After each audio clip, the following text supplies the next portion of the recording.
What if I told you that a single video could reveal secrets that even the most trained eye might miss? There's footage circulating online that shows Meghan Markle in what appears to be a delivery room, and body language experts are pointing out details that have left millions of viewers with an unsettling feeling they can't quite explain. Your brain is picking up on signals that something isn't adding up, and today we're going to decode exactly what those signals are. If you're ready to see what body language professionals are seeing, hit that subscribe button and let's dive into an analysis that's about to change how you view everything. The human brain is wired to detect authenticity, especially in high-stress situations like childbirth. When something feels off, there's usually a scientific reason behind that gut feeling. In this particular footage, multiple red flags are appearing simultaneously, creating a perfect storm of inconsistencies that experts say are impossible to ignore. When a woman is about to give birth, her body language tells a very specific story. Decades of psychological research have mapped out exactly what authentic pre-labor anxiety looks like. The facial muscles contract in predictable patterns, the shoulders tense, and the entire body prepares for what's coming. What we're seeing in this footage tells a completely different story. Authentic labor anxiety creates what experts call the glabellar response, where the muscles between the eyebrows contract slightly, creating subtle but visible tension. This isn't a full frown, but rather a micro-expression that indicates the brain is processing upcoming pain and stress. In genuine pre-labor situations, this expression is nearly universal among women, regardless of their pain tolerance or personality type. The absence of these stress markers becomes even more pronounced when you consider the timing. This footage allegedly shows moments before active labor begins, which should be peak anxiety time for any first-time mother. Instead, what body language analysts are observing is what they call performance face, expressions that look too controlled, too perfect for the situation at hand. Professional body language readers have identified another crucial missing element: the protective arm positioning. When humans anticipate pain or stress, our arms naturally draw closer to our torso in what's called a self-soothing position. This happens unconsciously and is nearly impossible to suppress when genuine anxiety is present. The positioning we see in this video contradicts decades of behavioral research about how the human body responds to anticipated trauma, but the missing stress signals are just the beginning of what's raising eyebrows in the expert community. Harry's behavior in this footage has left relationship experts scratching their heads. When your partner is about to experience potentially the most painful event of their life, certain behavioral patterns are not just expected, they're hardwired into human psychology. What we're witnessing appears to contradict everything we see. Know about how supportive partners behave during high-stress medical situations. The dancing behavior itself raises immediate red flags. Psychological studies show that when men are genuinely concerned about their partner's well-being, they exhibit specific protective behaviors: increased eye contact, closer physical proximity, lowered vocal tones, and what researchers call hypervigilance, constant checking and monitoring of their partner's condition. None of these markers are visible in the footage. Instead, we're seeing what appears to be celebratory behavior, loose rhythmic movements that suggest comfort and even joy rather than concern. This creates what psychologists call emotional incongruence, where the displayed emotion doesn't match the situation's gravity. It's the kind of behavior you'd expect to see at a gender reveal party, not in the moments before active labor begins. The lack of connection attempts is equally puzzling. In genuine pre-labor situations, partners typically engage in what's called co-regulation, helping their significant other manage anxiety through physical touch, eye contact, and verbal reassurance. The absence of these behaviors suggests either a complete lack of awareness about what's happening or knowledge that the situation isn't as serious as it appears. Medical professionals who've reviewed the footage point out another inconsistency: the complete absence of what they call coaching behavior. Partners who've attended childbirth prep classes or who understand the birthing process typically demonstrate learned behaviors: breathing techniques, positioning assistance, or pain management support. The casual, almost dismissive body language we're seeing suggests healthcare professionals who've analyzed this footage point out environmental details that don't align with authentic pre-labor situations. Hospital rooms preparing for delivery typically contain specific items, equipment positioning, and personal belongings that tell a story about the medical situation's reality. The absence of personal comfort items stands out immediately to medical staff. Women preparing for labor typically bring specific items for comfort and familiarity: favorite pillows, blankets, snacks, entertainment, and personal care items. The sterile appearance of this room suggests either a very brief stay or a situation that isn't as serious as claimed. Medical equipment positioning raises additional questions. In genuine pre-labor situations, monitoring equipment is positioned for optimal functionality and easy access by medical staff.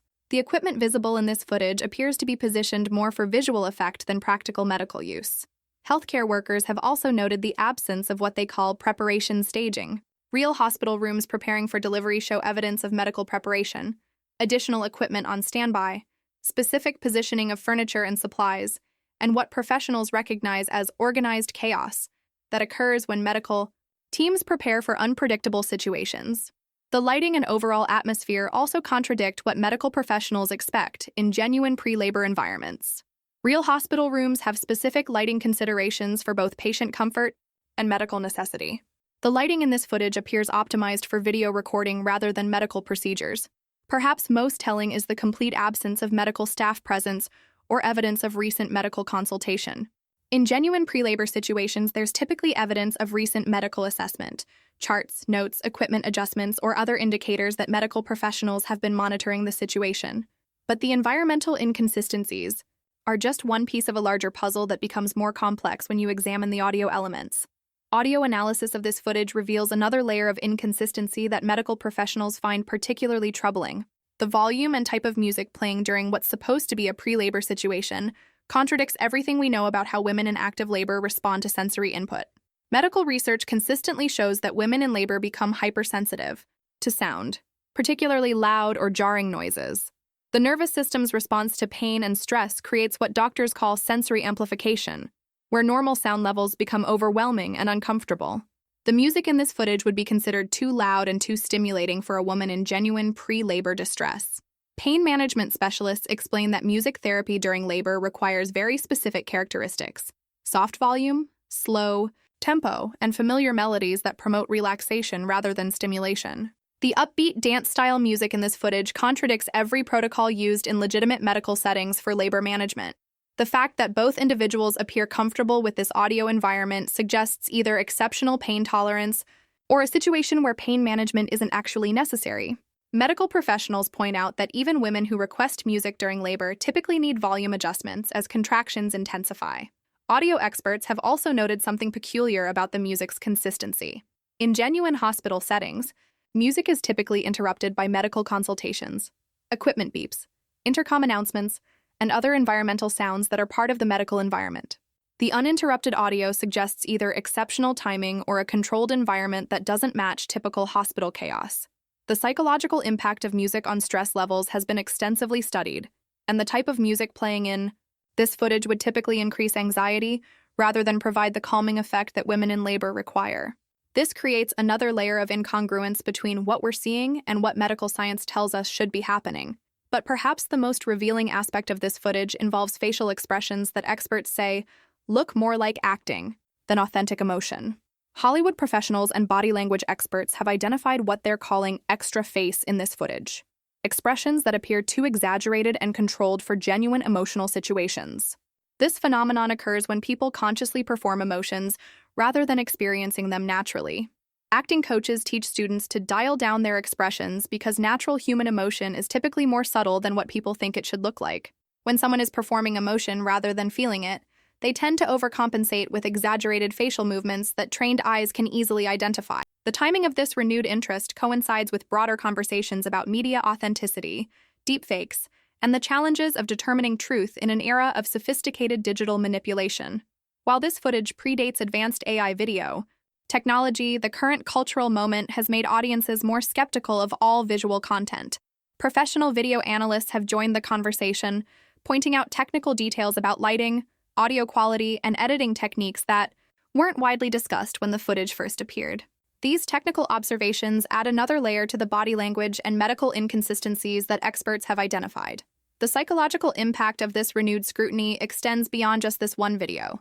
Media researchers explain that when audiences lose trust in one piece of content, it creates what they call skepticism spillover, increased doubt about related content and situations. This phenomenon helps explain why discussions about this footage have become so intense and polarized. Celebrity behavior analysts point out that the way this situation has been handled publicly also contributes to ongoing speculation. The lack of direct address of the concerns raised by experts has created what communication specialists call an information vacuum that speculation and conspiracy theories naturally fill. But understanding why this footage continues to generate controversy requires examining the deeper psychological mechanisms at work. The lasting impact of this footage extends far beyond questions about one individual situation. Psychologists and media researchers are studying this phenomenon as a case study in how audiences process authenticity, trust, and the gap between what we see and what we instinctively feel. The human brain's ability to detect inconsistency operates below conscious awareness much of the time. When multiple inconsistencies appear simultaneously, body language, environmental details, audio elements, and physical movements, our subconscious registers these contradictions even when we can't articulate exactly what feels wrong. This creates what psychologists call cognitive dissonance, the uncomfortable feeling that occurs when our observations don't align with our expectations or beliefs. The widespread reports of viewers feeling unsettled or suspicious while watching this footage demonstrates this psychological phenomenon in action. Media literacy experts point out that this situation highlights the importance of trusting our instincts while also seeking expert analysis to understand why we feel the way we do.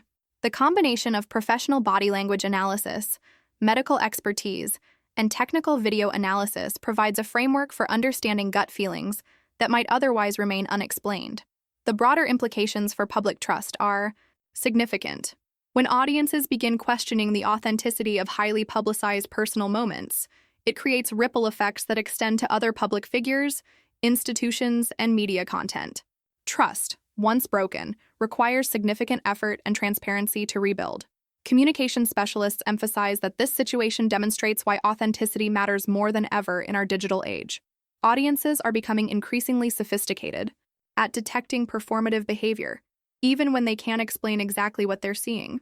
The tools and knowledge that experts use to analyze behavior are becoming more accessible to general audiences.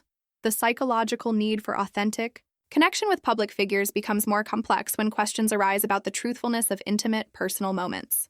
This creates what researchers call parasocial trust issues, where audiences feel betrayed not just by potential deception, but by the violation of perceived intimate sharing. Understanding these psychological mechanisms helps explain why this footage continues to generate passionate discussions, and why the questions it raises resonate with so many viewers. The human need for authenticity in our connections, even with public figures we'll never meet, runs deeper than surface-level celebrity interest. The technical aspects of what experts have identified create a compelling case for trusting those uncomfortable feelings that many viewers experienced. When body language, medical knowledge, environmental details, and psychological understanding all point in the same direction, it suggests that our instinctive responses were picking up on real inconsistencies. Whether these inconsistencies indicate intentional deception, exceptional circumstances, or some combination of factors may never be definitively proven. What we can say with confidence is that the expert analysis provides solid scientific grounding for the unease that millions of viewers felt when watching this footage. The conversation around this video has evolved into something much larger than analysis of one specific situation.